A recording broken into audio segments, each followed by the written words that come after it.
Well, in today's National Geographic News, they reported that the deficiency of iron and zinc alone in the soil, a deficiency of iron and zinc alone, amounts to an annual loss of 63 million life years worldwide each year.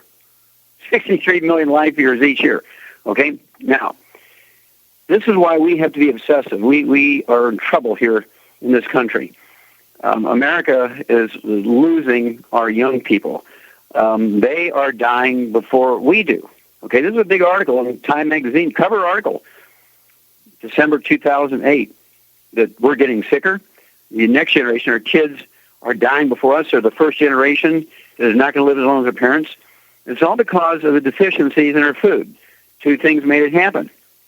Number one, we switched at 3 o'clock in the afternoon on September 4th, 1882, from wood as fuel to electricity, propane, and natural gas. And as a result, these fertilizers we've been using, wood ashes, a.k.a. plant minerals, which contains, as the name implies, minerals, to our food, therefore to us through the food, for thousands and thousands and thousands of years. Well, at 3 o'clock in the afternoon, Monday, September 4th, 1882, Thomas Edison pulled the switch in the first commercial electric generating plant, stopping the source of our mineral nutrition forever. The second thing that happened, we started damming up the big rivers and to prevent annual flooding. Well, historically, before we dammed up the big rivers, when floods would occur each year, as the water would recede after the flood, the silt which stayed behind, the farmers didn't scrape that up and throw it away. They plowed it in. All the silt was minerals that came from the mountains hundreds or even thousands of miles away. It renewed the soil every year by flooding. We stopped it from flooding. After about 20 years, just about every mineral that had been in the soil had been sucked up by the plants every time they were harvested. No ashes going in the soil, no river flooding each year. So after about 25 years, it was all gone, not to be replenished. And here comes the medical doctors. They'll supplement with vitamins, minerals. You can overdose or get everything you need from your food. Well, that set us on a terrible, terrible track. Well, I want you to be sure to take the 90 essential nutrients. If you don't have anything wrong with you, if you perceive nothing's wrong with you, definitely you want to get on a Healthy Start Pack, 1 per 100 pounds of body weight for a month, and take everything, again, divide up the calculated dose, half at breakfast, half at dinner. If you weigh 300 pounds, I divide the dosage into 3, a third at breakfast, a third at lunch, a third at dinner. And I'm telling you, if we don't do this, the enemy won't have to just start a war. They'll just keep sending over Twinkies and fried Twinkies. I mean, that's what they eat down south is fried Twinkies. And it's killing us. We have got to take care of this problem. Okay, we have got to take care of it because the government has failed us, the medical system has failed us. Now, if you do your own gardening, if you have a couple hundred square feet out in the back with a garden, you can put the 77 minerals in your food by organic gardening using the Bloomin' Minerals. Comes in 40-pound bags of granules or anywhere from a gallon to 55-gallon drums of liquid. And you'll get 12-pound sweet potatoes. You'll get 8-ounce to 2-pound beefsteak tomatoes.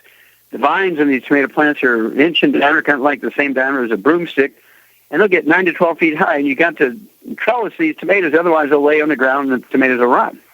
You will have a garden like you can't believe. So Bloomin' Minerals, and this is the time of year you want Bloomin' Minerals in the granular form or the liquid form. Now, get a hold of that book, Epigenetics, The Death of the Genetic Theory of Disease Transmission, and you'll see why these minerals are so important. We need 60 essential minerals.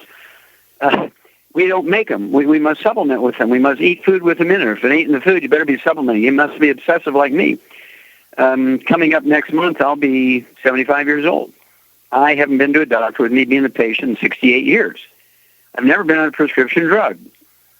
Okay? You can do the same thing, but you're going to have to be obsessive. Contact your Youngevity associate and ask them for the 90 for Life program, appropriate for you. If you have health problems, they have a secret sauce for each health challenge. You have the secret sauce to the Healthy Start Pack, and guess what? We'll be able to either support and manage your disease much better than the medical system will. In many cases, irreversible. Then the hot news is 1999 has been part of my presentation ever since 1999. The VA system causes 3,000 major mistakes, which results in the veterans staying there for at least 6 months, many of them for the rest of their lives. Also, I'm using now the words from the Veterans Affairs Department that actually did the study. Medical doctors in the VA system each year in America kill kill 700 of our precious vets. 700 of our precious vets are killed each year. Last year in Afghanistan, the enemy only killed 375. Okay? So VA doctors are doing a better job killing our veterans than the enemy. VA administration 2014, VA employees allowed 40 veterans to die from lack of treatment in Arizona alone. And, of course, this has been talked about. I haven't seen it in the newspapers, but it's been talked about on TV for at least a couple of months. And now they're beginning to investigate. And sure enough, it's not just Arizona. This whole thing of sidelining the vets, refusing them treatment for a month or so each year to allow the administrators to stay in budget. Somebody needs to go to jail here. Somebody needs to go to jail. Our veterans should come home and get the best of the best of the best and not be treated like an ATM machine until they're killed off. I've actually been an expert witness in federal trials where this thing happened back in the 1990s. I was an expert witness against the VA hospital, okay, and I prevailed. I won. We'll be back with Dead Doctors Don't Lie after these messages. Okay, Doug, what pearls of wisdom do you have for us? Well, I thought we'd talk a bit about prescription drugs, as there is a CNN story out. And mind you, these statistics I'm about ready to read, they all come from the government, from their Health United States 2013 annual report. And it's put out by the CDC and their division, the National Center for Health Statistics. And they did a special section on this most recent one from 2013 on prescription drugs. And they say that more than half of all Americans take at least one prescription drug every month, with 10% getting 4 or more. And they say there are a few key facts in this section. They spent a lot of money on prescription drugs. In 2011, just that 1 year, Americans spent $263 billion on prescription drugs. That's billion with a B, and they say that accounts for almost 10% of all national health expenditures, up from 5.6% in 1990. They say the pharmaceutical companies are no longer relying on doctors to sell their pills or spending direct-to-consumer advertising more than tripled between 1996 to 2005, and at that point they spent $4.2 billion, that's billion with a B, on those ads that you see on your television every night where they show the person, running through the field of flowers and big smiles on their faces. And then do pharmacists get the right prescriptions in most states now? What I don't know. I haven't checked it. I should ask. That's a good question.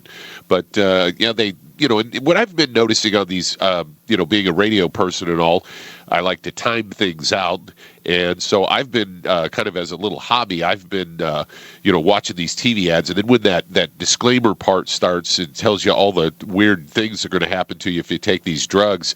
More than half of the time of the ad, say it's a 30-second ad, 20 seconds of it is the disclaimer, because there's so many side effects to all these drugs. They say that in this most recent report, they also say that Americans' use of antidepressants increased more than fourfold between the years 88 to 94. And that means 400%. Yeah, and 2007 to 2010, from 2.4% to 10.8%. And the good thing about this report was that the use of antibiotics prescribed from 95 to 2009 actually has declined 39%. And they say prescription drug deaths is an epidemic.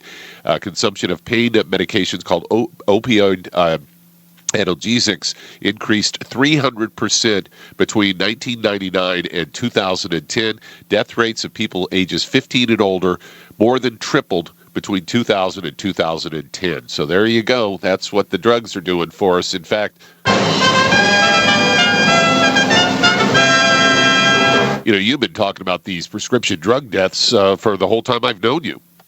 Well, absolutely, Doug. Thank you. Yes, the medical doctors who prescription drugs just miss prescriptions, not even doing it right. Okay, not the side effects of the drug, but just miss prescriptions where they put a decimal point wrong. Is 1.5 million deaths and permanent injuries each year in America alone by medical doctors who prescribe prescriptions. 1.5 million deaths. This was actually from the Center for Disease Control. Okay, now street drugs only kill in America each year less than 5,000. Now, who's the bad guys here? The war on drugs is in the wrong place. How many people are killed by vitamins and minerals? 0. Wow, that's quite a drastic difference between the two, I would think. Yeah, 1.5 million versus 0. Huh. Which one would I try first? Would you fly commercial airlines, Doug, if you knew that they killed and injured 1.5 million passengers every year? No, I'd be taking the train. Me too. I'd take the train. I'd take Greyhound. I would walk. I'd get a mule. I would not fly. Why people continue to use doctors? I think you have to call it the Stockholm Syndrome. People know that doctors can kill them, and because their doctor hasn't killed them, they're so loyal to their doctor. I actually have a CD out for that called Until Death Do Us Part. Ask your young Jimmy associate for that CD, Until Death Do Us Part. It'll reveal all this stuff to you and make your doctor scarier than he is. We'll be back after these messages. Okay, Doug, let's go to callers. Let's head to North Dakota, and Bill, you're on with Dr. Wallach. Oh, Bill, you're on the air. Hi, Doc. Thanks for taking my call. Yes, sir. How can we help you? I've got a stepfather who doesn't want to be sick and miserable for the rest of his life. Okay. And he's got some issues, and I was wondering if you can help out. Sure. Let's hear the issues. Okay. He's got a bunch of phlegm in his lungs. He has had a heart surgery. They've replaced 2 valves. He fights fatigue all the time. He thinks he has parasites, prostate problems, and he can hardly eat a big meal. It's only small amounts of food. Okay, I missed. And you said something about the lungs. I didn't get that first word before you said the word. He's got a bunch of phlegm in his lungs. Phlegm. Okay, phlegm. Yes. Okay. Yeah, I'm coughing up phlegm continually. Oh, okay. Do you have any skin issues, sir? Any skin issues? Yeah, like dry skin, eczema, cracked heels, dermatitis. Oh, I really, as a rule, it's been good my whole life. Well, that's not the answer to the question. Pardon me? That's not the answer to the question. Do you have skin problems, yes or no? No. Okay, good. That's very good. Do you have any history of respiratory stuff before this phlegm? Before that, when you were a kid or a young man, did you ever get asthma, bronchitis, anything like that? No, I've always had that since I was young, and you've always had this. You've always had this phlegm since you were a kid. Yeah, I've been fighting that my whole life. Yeah. Okay, let me ask you one more thing here. Do you ever have any belly problems like diarrhea or constipation? Until I went up to Canada and drank their water out of a creek in northern Canada, which I got picked up the parasite, and I tried to get rid of them, and I can't get rid of them. Okay, what do you weigh, sir? Right now I'm at 141. Okay, 141. You say you still have a parasite. Does the parasite give you diarrhea or constipation? It doesn't. It's constipation. Okay, it does cause some constipation. Okay. Yeah, I believe what else is ever going on, you certainly have a gluten intolerance. Okay? So if you have any brothers and sisters who are alive, they need to be warned. They have a gluten intolerance too, because Mama passed it on to all you guys. And 141 pounds, first of all, I'd get on a strict diet. You need to get rid of all the gluten out of your life. No wheat, barley, rye, or oats. That means no oatmeal, no cereals. Absolutely drop dead. If you're going to eat bread, it better be gluten-free bread from the gluten-free aisles of the grocery store. Absolutely, you got to watch it, and I'd get a hold of that CD called Serial Killers and listen to it, because there's gluten hidden in everything. Tomato soup, chicken rice soup, gravy, it's in ice cream, yogurt, it's in everything. You got to read labels. It's in dry dog food.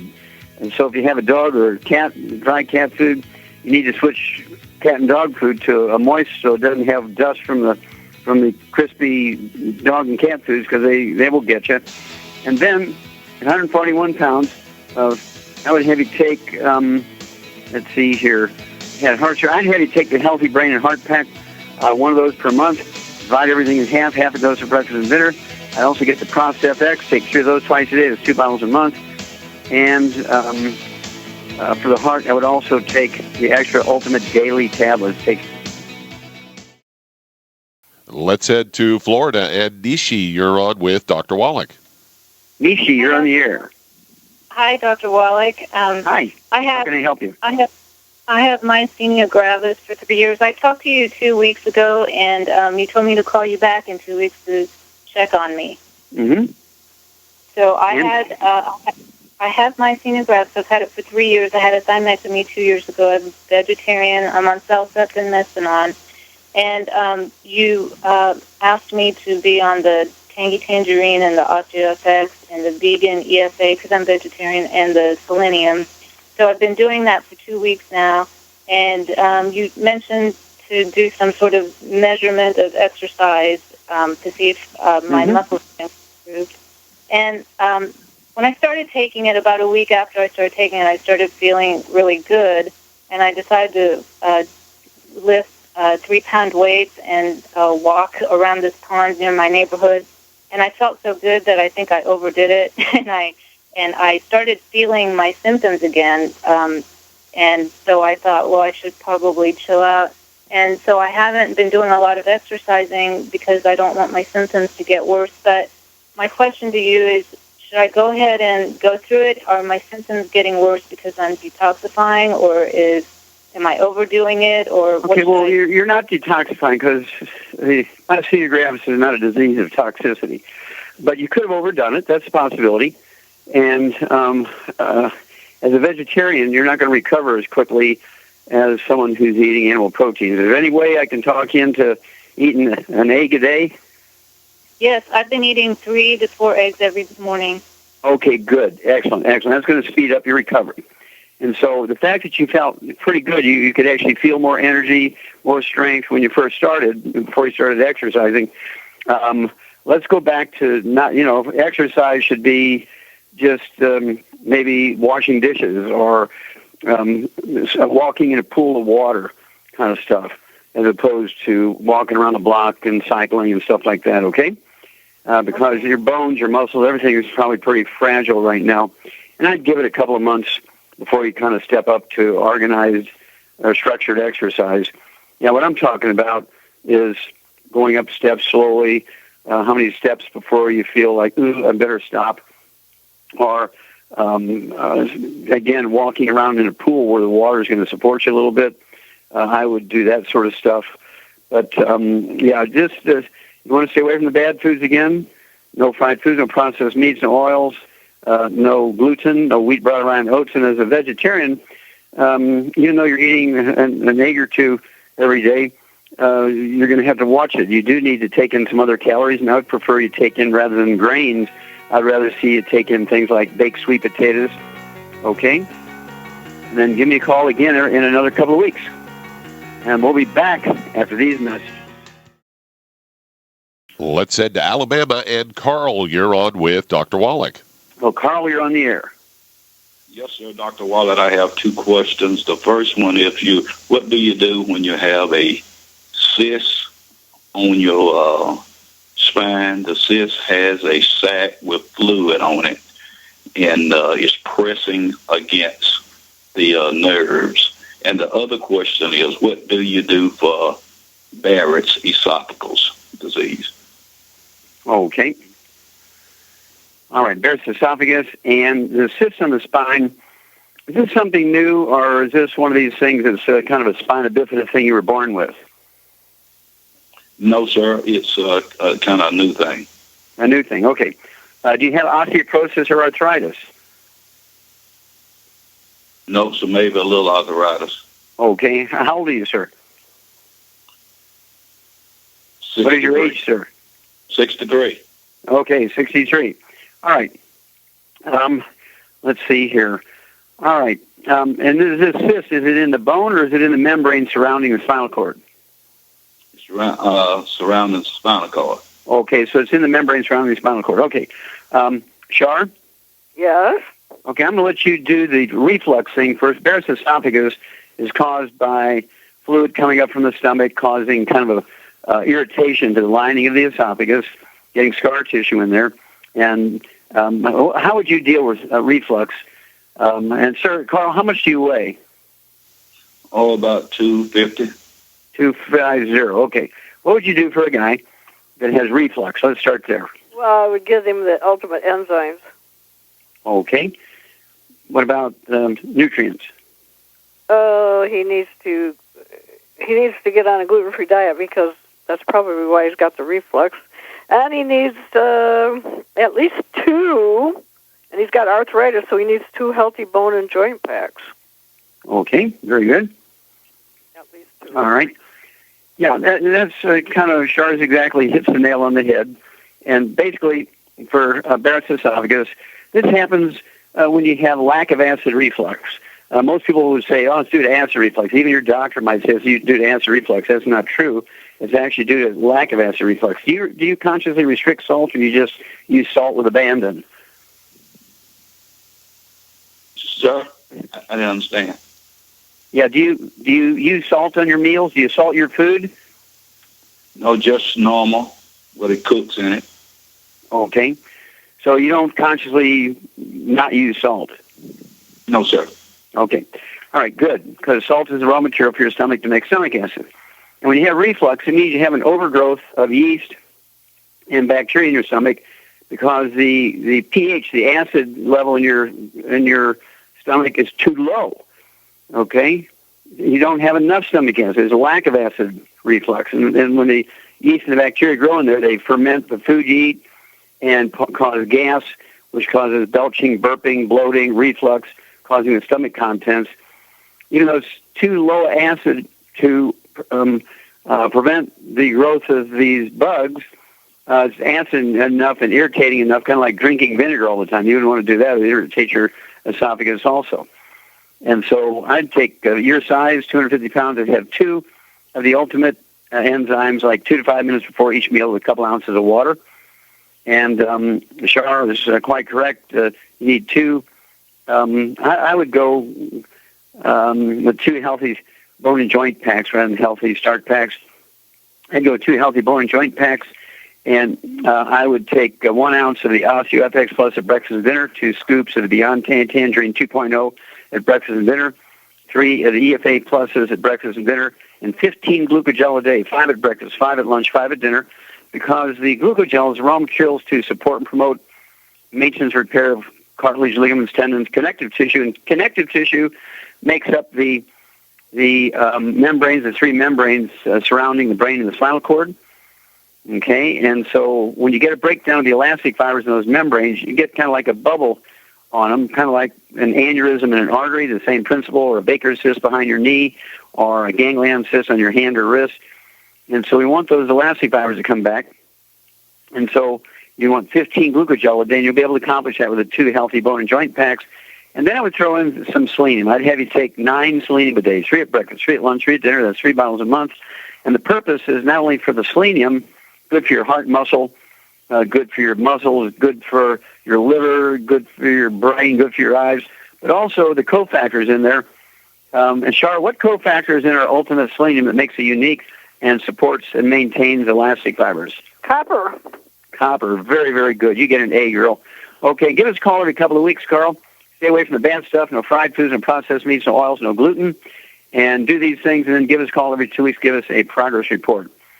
Okay, Doug, let's go to callers. Let's head to New Haven, Connecticut, and Walter, you're on with Dr. Wallach. Hello, Walter, you're on the air. Thank you. I'm 82 years old, a Korean veteran, and a year ago I had open heart surgery, triple bypass, and then 6 months later 2 stents, and 6 months later AFib, and that went back to irregular again, and I kept getting progressively worse. So I just given up all prescriptions. I mean, the VA would eventually kill me if I kept on with their prescription drugs. Let me ask you 2 questions here real quick, Walter. How much do you weigh? 225. 220. Okay.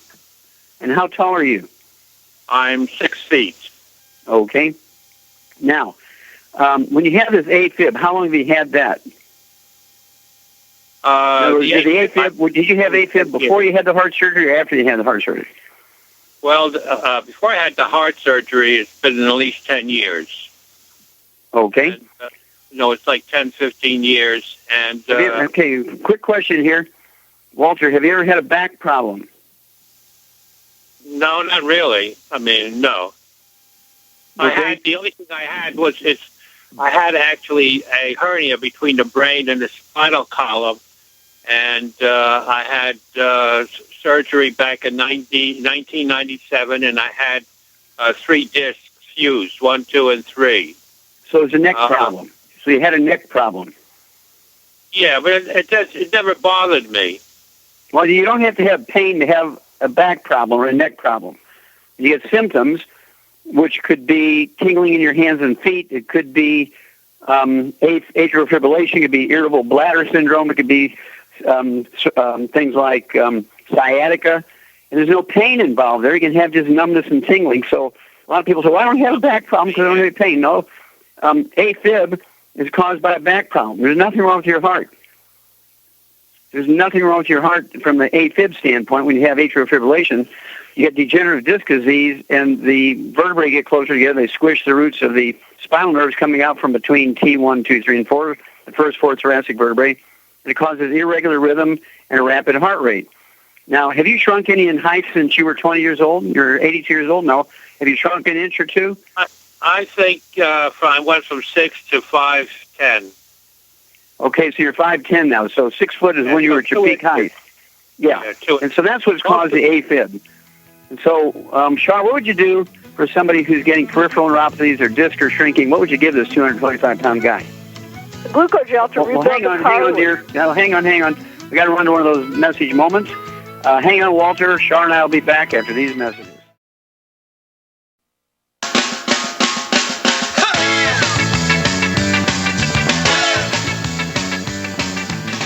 We're back with Dead Doctors Online, the ZBS Radio Network. Dr. Joel Wallach here for Young TV 95 Crusade. And Doug, let's go right back to Connecticut and Walter. Okay, we left for the break, and just a reminder, Char, Walter's 225 pounds. He's had heart stents and bypass surgery, so he's got some blockages in the arteries. Has a history of AFib because he shrunk 2 inches, and his vertebrae are squishing the nerves that control his heart rate and heart rhythm. What would you do for this guy? Well, he needs the glucogel to, rebuild the cartilage between his vertebrae so that cartilage in the disc. Yep. And if he's got stents and plugged arteries. He needs Ultimate Daily to unplug those. Okay, very good, perfect. So what I would do, exactly as you say, I'd give him 2 of the Healthy Bone and Joint packs, full dose of everything twice a day, except for the glucogel. I'm going to have 15 of those to support and promote maintenance, repair those discs, push the vertebrae apart, and add to the 2 Healthy Bone and Joint packs. I would add the Ultimate Daily tablets, as you say, because he's had stents and bypass. I would have him take 3 of those twice a day. That's 1 bottle a month. And stay away from all the bad stuff, Walter. No fried foods, no processed meats, no oils, and no gluten. Okay, Doug, let's go to callers. Let's go to Illinois. And Sharon, you're on with Dr. Wallach. Oh, Sharon, you're on the air. Hi, Dr. Wallach. I am calling for my friend who's 47 years old. She's 130 pounds. She was diagnosed with muscular dystrophy after the childbirth at 31. She has a twin sister that became symptomatic at 18. And right now, she also has osteoporosis and is recovering from 1 fractured leg from a fall. She's okay, and he's now 47? He's 47. Yeah. And he was diagnosed with muscular dystrophy at what age? At 31 after the first child born. Okay, and he was 31 years old. Yes. And his younger sister was diagnosed when she was 18. Right. Okay, so here we go. Char, this is a Char thing. 130 pound guy who's 47 years old, was diagnosed sort of in young adulthood with muscular dystrophy. He's got a younger sister who's diagnosed with muscular dystrophy. What would you give him? The selenium, the Healthy Brain and Heart Pack, right? Okay, very good. That would work. 130 pounds, I give him 1 healthy heart and brain pack per month.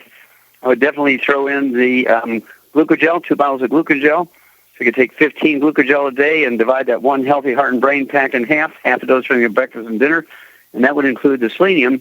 But I'd get an extra bottle of selenium so you could have 3 of those twice a day, and none of the bad stuff, no gluten, absolutely no fried foods and processed meats and oils. And the younger sister, depending on her body weight, she needs the same program, all based on body weight. If she's about the same weight, she's exactly the same program. She's a person who's 150 pounds or heavier. I'd have her take 2 of what this young fellow's taken. And we do have a lot of experience with muscular dystrophy. We see great results. Obviously, the younger they are, the sooner you get them on the program, much faster they see dramatic benefit. Although I have worked with people now who are in their 40s and so forth, and they take about a year to get maximum results. But they'll see benefit within just a couple of weeks. And Shar, let's see here. Doug, how much time we have? Got about 30 seconds. 30 seconds. Well, I'm going to go ahead and take it. 30 seconds here. It's actually one of those crimes of the century thing when it comes to muscular dystrophy. We know how to prevent it. We know how to reverse it.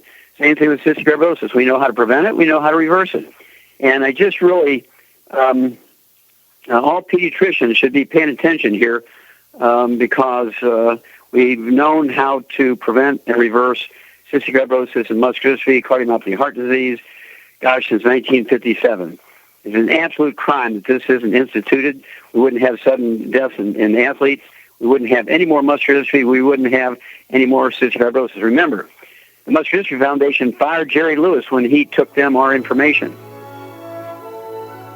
Well, thank you so much, Shar. Super job as usual. Thank you so much, Doug and Richard. Superlative job as usual. God bless each and every one of you. God bless our troops. God bless our Navy SEALs. And God bless America.